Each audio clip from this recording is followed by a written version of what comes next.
જય શ્રી કૃષ્ણ. રાધે રાધે. મિત્રો, ભગવાન કૃષ્ણએ 9મા અધ્યાયમાં 30મા શ્લોકથી ચાલુ કરીને 29મા શ્લોકથી વાત કરી કે ભાઈ આવા જે અસુર જેવી વૃત્તિ ધરાવે છે, પાપીઓની છે, આ ઉપરાંત સ્ત્રીઓ છે, વેશ્યો છે, શૂદ્રો છે, જો આ બધાનું થતું હોય એ દ્રઢ નિશ્ચય કરી લે અને મારે અનન્ય ભાગ બની જાય તો પછી એ મને જ પ્રાપ્ત કરે છે. અને 33મા શ્લોકમાં ભગવાને વાત કરી છે, જો આવા લોકોનું આમ થતું હોય તો પુણ્યશાળી બ્રાહ્મણો કિમ પુનઃ બ્રાહ્મણાહ, એવો શબ્દ, કિમ પુનઃ બ્રાહ્મણાહ પુણ્યાહ ભક્તા રાજર્ષય, તો પછી આવા ઋષિ સ્વમાન રાજાઓ, બ્રાહ્મણો, પુણ્યશાળી બ્રાહ્મણો અને ભક્તોની તો વાત જ શી કરવી. એ અનિત્યમ અસુખમ, આ જે અનિત્ય અને અસુખ, સુખ વિનાના શરીરને પ્રાપ્ત કરીને તારે મારું ભજન કરવું જોઈએ. અને હવે ભગવાન 9મા અધ્યાયના એટલે કે રાજવિદ્યા, રાજગુહ્ય યોગ, એમનો આ છેલ્લો શ્લોક, 34મો શ્લોક, એટલે આ 9મો અધ્યાય અહીંયા પૂરો કરીએ છીએ. હવે મિત્રો, એક રીતે જોઈએ તો શ્રીમદ ભગવદ્ ગીતાજીમાં કુલ 18 અધ્યાય અને આજે આપણે 9મો અધ્યાય પૂરો કરીએ છીએ. લગભગ આપણે બરોબર વચ્ચે પહોંચી ગયા છીએ. અડધી મજલ આપણે કાપી નાખી છે અને અડધી હવે બાકી છે. ભગવાન 34મા શ્લોકમાં વાત કરે છે અર્જુનને કે મનમના ભવ મદભક્ત મધ્યાજી મામ નમસ્કુરુ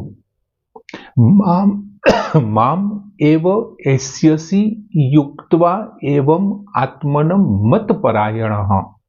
હવે ભગવાન ભક્તિના એટલે કે ભજનનું સ્વરૂપ બતાવે છે. આવા લોકો પાપીઓનીઓ છે, દુરાચારીઓ છે, જે શું દુરાચાર શબ્દ વાપરો તો શું દુરાચારી છે, સ્ત્રીઓ, વેશ્યો, શૂદ્રો, આ બધા લોકો આવી રીતથી જે મારું ભજન કરે છે, તો પણ ખરેખર મારા ભજનનું સ્વરૂપ કેવું છે? અને એ સ્વરૂપ બતાવતા ભગવાન 34મા શ્લોકમાં પહેલા વેલા કહે છે કે મદ ભક્ત ભવ. મદ ભક્ત ભવ, ભવ એટલે થઈ જા, તું મારો ભક્ત થઈ જા. ભગવાને વાત કરી કે મદ ભક્ત ભવ, તું મારો ભક્ત થઈ જા. આ ભવ ક્રિયાપદ બધાની સાથે આવશે. પછી મનમના ભવ, મારામાં મનવાળો થઈ જા, મારામાં મનવાળો, મારો ભક્ત થઈ જા. મધ્યાજી, મારું પૂજન કરનારો થઈ જા. મામ નમસ્કુરુ, અને મને પ્રણામ કર. મારો ભક્ત થઈ જા, મારામાં મનવાળો થઈ જા, મારું પૂજન કરવા વાળો થા અથવા થઈ જા અને મને નમસ્કાર કર. પછી શું કે છે? મામ એવ એસ્યસી, તું મને જ પ્રાપ્ત કરીશ. પણ ક્યારે? તો કે યુક્ત્વા એવમ આત્મનમ મતપરાયણઃ. એવમ એટલે આ પ્રમાણે, આ રીતે. આત્મનમ એટલે પોતાને, યુક્ત્વા એટલે મારામાં પરોવીને. આ પ્રમાણે પોતાને મારામાં પરોવીને મતપરાયણ, મારે પરાયણ થયેલો, મામ એવ એસ્યસી, તું મને જ પ્રાપ્ત થઈશ. એમ હવે ભગવાને અહીં 9મા અધ્યાયમાં રાજવિદ્યા, રાજગુહ્ય યોગ, એક વિદ્યાઓનો રાજા છે અને છુપાવવા યોગ્ય બાબતોમાં પણ આ રાજા છે. હવે આવી જે ગોપનીય બાબત છે, જે છુપાવવા યોગ્ય બાબત છે, કોને કહેવાની હોય, કોને કહેવી જોઈએ? તો જે માણસ દોષ દ્રષ્ટિ વગરનો હોય ને એવા જ વ્યક્તિઓને તમારે છુપાવવા યોગ્ય બાબત કહેવી જોઈએ. અને ભગવાને અર્જુનને અનસૂયવે એવો શબ્દ વાપર્યો હતો, એટલે કે તું દોષ દ્રષ્ટિ વગરનો છે. એટલા માટે ભગવાન તેથી અર્જુનને કહે છે કે મદ ભક્ત, તું મારો ભક્ત થઈ જા. મદ ભક્ત ભવ, તું મારો ભક્ત, તું માત્ર મારી સાથે જ સંબંધ જોડે.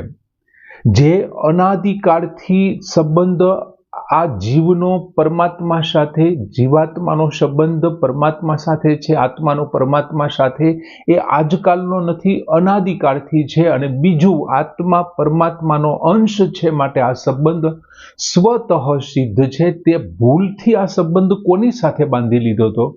તો કે શરીર અને સંસાર સાથે સંબંધ બાંધી લીધો. એમને કારણે શું થયું, તે આ શરીરને કોઈ એક નામ આપ્યું અને તું એવું સમજી બેઠો આ મારું નામ છે. કોઈ એક વર્ણ, કોઈ એક જાતિ, કોઈ એક સમુદાય, કોઈ એક આશ્રમ છે, કોઈ એક સંપ્રદાય, કોઈ એક ધર્મની અંદર તું એમના અંદર પડી ગયો અને અસતથી અવાસ્તવિકતામાં તું આ બધી જે સંસાર છે, શરીર છે, એ બધી અસત અને અવાસ્તવિક તત્વ છે ત્યાંથી તું બહાર નીકળી અને સત રૂપમાં એમને બદલી નાખ. એક હું તમારો છું અને તમે મારા છો તો પોતાપણું થઈ જશે ને તો તું મારો ભક્ત બની જઈશ. એટલે ભગવાન કહે છે કે મદ ભક્ત ભવ, મદ ભક્ત ભવ, મારો ભક્ત બની જા.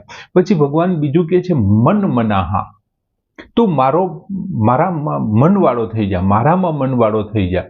હવે મારામાં મનવાળો થાય એ ક્યારે થઈ શકે કે જો તમને કોઈના પ્રત્યે ભાવ હોય, પ્રેમ હશે ને તો જ તમને એમની અંદર મન લાગશે. જો તમને એમના પ્રત્યે ભાવ નહીં હોય, એમના પ્રત્યે પ્રેમ નહીં હોય તો તમારું મન એમાં નહીં લાગે, નહીં લાગે ને નહીં લાગે. એટલે તું જો તારી ભાવનાઓ મારી બાજુ કરી નાખીશ, મારા પ્રત્યે પ્રેમ ભક્તિથી મારામાં પ્રત્યે આવી જઈશ ને તો તું મારા મનવાળો થઈ જઈશ.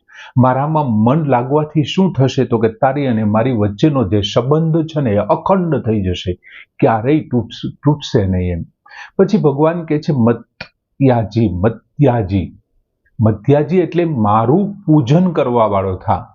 તું મારું પૂજન કર. હવે પૂજન કરવું એટલે આપણે આની પહેલાના પણ ઘણા બધા શ્લોકોમાં જોયું છે.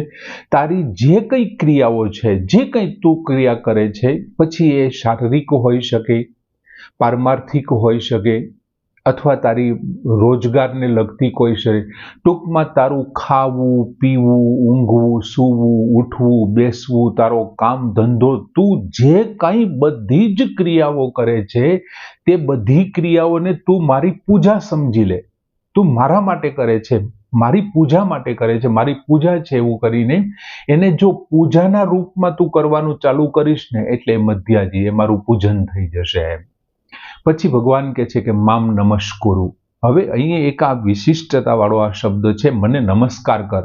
એટલે નમસ્કાર કર એટલે બે હાથ જોડીને નમસ્કાર કરવાની વાત નથી, પણ નમસ્કાર કરવાનો બીજો અર્થ શું થાય, આપણે એમને વિસ્તારથી એનું જો પર્યાપ્ત માત્રામાં જોવો હોય તો શું કરી શકે, તો કે જે કંઈ ગમે તેવી પરિસ્થિતિ તારી સામે આવે પણ એ પરિસ્થિતિમાં જો તું પ્રસન્ન રહે છો ને તો તે મને નમસ્કાર કરે છે. માની લ્યો કે કોઈ છોકરો તોફાન કરે છે, એના પિતા એમને વઢે છે, કદાચ એમને થપ્પડ મારી લે છે અને એ અવસ્થામાં પણ એ પિતાના કોઈ પણ વિરુદ્ધ ન જાય અને મેં કરેલો આ કાર્યની મને સજા પ્રાપ્ત થઈ છે અને પિતા પ્રત્યે જો પ્રસન્ન મનવાળો હશે તો એમને એ બાળકે એમના પિતાને કરેલા નમસ્કાર જ છે.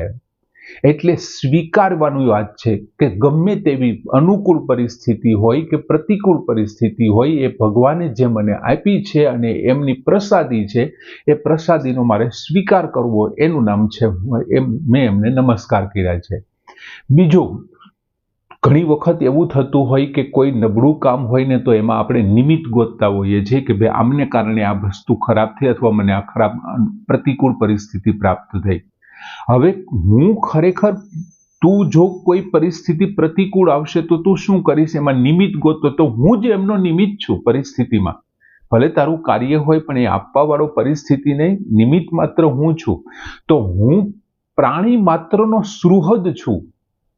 કોઈ પણ પ્રાણી છે એમના કોઈ પણ જાતની લાલચ વિના, કોઈ પણ જાતની ઈચ્છા વિના હું એમનું ભલું જ વિચારું છું. કદાચ એવું બને કે તારું મંગલ ન હોય એટલા માટે મેં તને તારા માટે એ પરિસ્થિતિ પ્રતિકૂળ મોકલી છે, કેમ કે મને એવું લાગ્યું છે કે આ પરિસ્થિતિમાં તારી નુકસાની છે, તારું મંગળ નથી, એટલા માટે મેં તને પ્રતિકૂળ પરિસ્થિતિ મોકલી. અને એવી પરિસ્થિતિમાં પણ જો તું પ્રસન્ન રહીશ, ભગવાનની પ્રસાદી સમજીને તું એનો સ્વીકાર કરીશ ને તો એ મારા માટે નમસ્કાર જ છે. હવે દાખલા તરીકે માની લ્યો કે તમે કોઈ એક વ્યક્તિનો દોષ કર્યો, કોઈ એક દોષી વ્યક્તિ છે જેને ઘણા બધા દોષ કર્યા છે, એ જેમના દોષ કરે છે ને એમની પાસે જાય છે અને એ એમને પ્રાર્થના કરે છે કે ભાઈ મેં મારા આટલા આટલા તમારી બાબતે દોષ કર્યા છે, મારી ભૂલ છે, તમે મને કંઈક સજા આપો.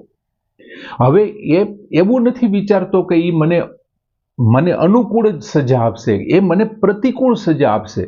મેં એમને કીધું તમે મને સજા આપો, હું તમારો ગુનેગાર છું, તો એ પ્રતિકૂળ સજા મને પ્રતિકૂળ પરિસ્થિતિ આપશે. અને એ પ્રતિકૂળ પરિસ્થિતિ આપશે, માની લ્યો કે એમ કે તે મારું આવું કર્યું છે ને, જ્યાં હું તને સજા આપું છું કે આજથી 10 દિવસ સુધી તને જેલમાં નાખું છું, તો એ જેલમાં રહેશે ને તો પ્રસન્ન થઈને રહેશે. શું કામે?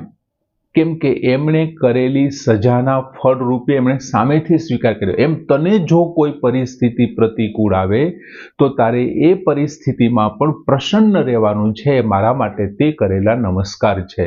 આ અનંત વર્ષોથી આ ભગવાનની પાસે જઈને એવી પ્રાર્થના કરવાની છે કે હે કુદરત, હે પ્રભુ, મેં અનંત વર્ષોથી આ એવા કામ કર્યા છે કે જે ખરેખર તારી વિરુદ્ધના હતા, મારી અણસમજ હતી, અને હવે એ કામનું ફળ રૂપે, એ કામની સજા રૂપે તું મને કંઈક આપ.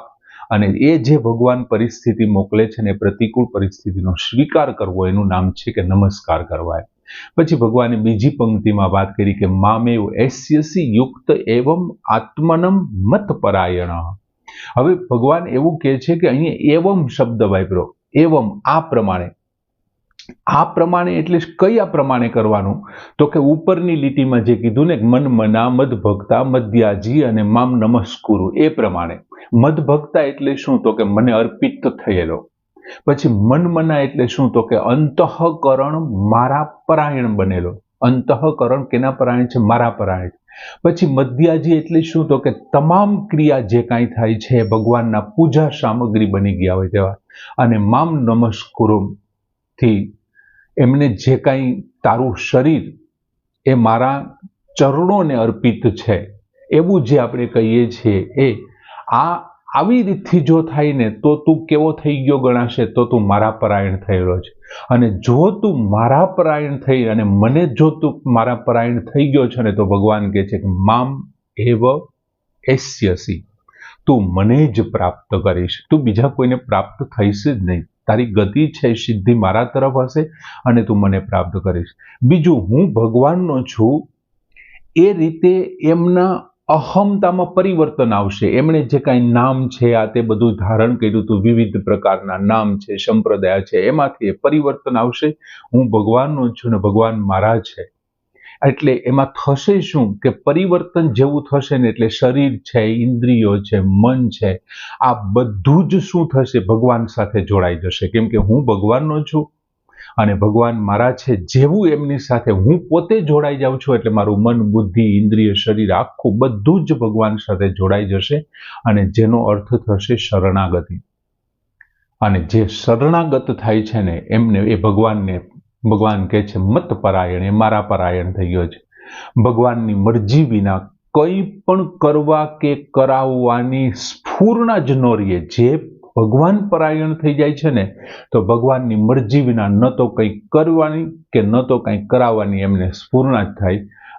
એક રીતે જોઈએ ને તો ટૂંકમાં કેવું હોય તો એમ કહી શકાય કે ભગવાનનું રમકડું બની જાય છે. ભગવાન એ સૂત્રધાર, જેમ દોરી ખેંચે અને ચલાવે એ પ્રમાણે રમકડું કામ કરે છે. આમ સરસ મજાનો શ્લોક. મિત્રો, આપણે દર વખતે અધ્યાયના અંતે પુષ્પિકા આપીએ છીએ. આજ અલગ પુષ્પિકા ન આપતા આમની સાથે જ આપી દઈએ, પણ શ્લોક સરસ મજાનો કે મન મના ભવ મદ ભક્તો મદ્યાજી મામ નમસ્કુરુ મામ એવ એસ્યસી યુક્ત્વા એવમ આત્મનમ મતપરાયણ. રાજવિદ્યા રાજગુહ્ય નામનો 9મો અધ્યાય ભગવાન કૃષ્ણના ચરણોમાં સમર્પિત કરીએ અને પરમ કૃપાળુ અખિલ બ્રહ્માંડના અનંત બ્રહ્માંડના માલિકને કોટી કોટી વંદન સાથે એમના ચરણોમાં ધરી અને પ્રાર્થના કરીએ કે ક્યાંય પણ ઉચ્ચારણ છે, કોઈ કારણોસર મારી સમજણમાં ફેરફાર રહ્યો હોય તો એ ક્ષમા આપી અને આ સ્વીકાર કરે. એ સાથે એ 9મો અધ્યાયમાં પુષ્પિકા રજૂ કરતા કે ઓમ તત્સત ઇતિ શ્રીમદ ભગવદ્ ગીતાસુ ઉપનિષત્સુ બ્રહ્મ વિદ્યાયામ યોગશાસ્ત્રે શ્રી કૃષ્ણાર્જુન સંવાદે રાજવિદ્યા રાજગુહ્ય યોગ નામ 9મો અધ્યાય. શ્રી કૃષ્ણાર્પણમ. ભગવાનને વંદન સાથે 9મો અધ્યાય પૂરો કરીએ અને કાલથી 10મો અધ્યાય એટલે કે વિભૂતિ યોગની શરૂઆત કરીએ. જય શ્રી કૃષ્ણ.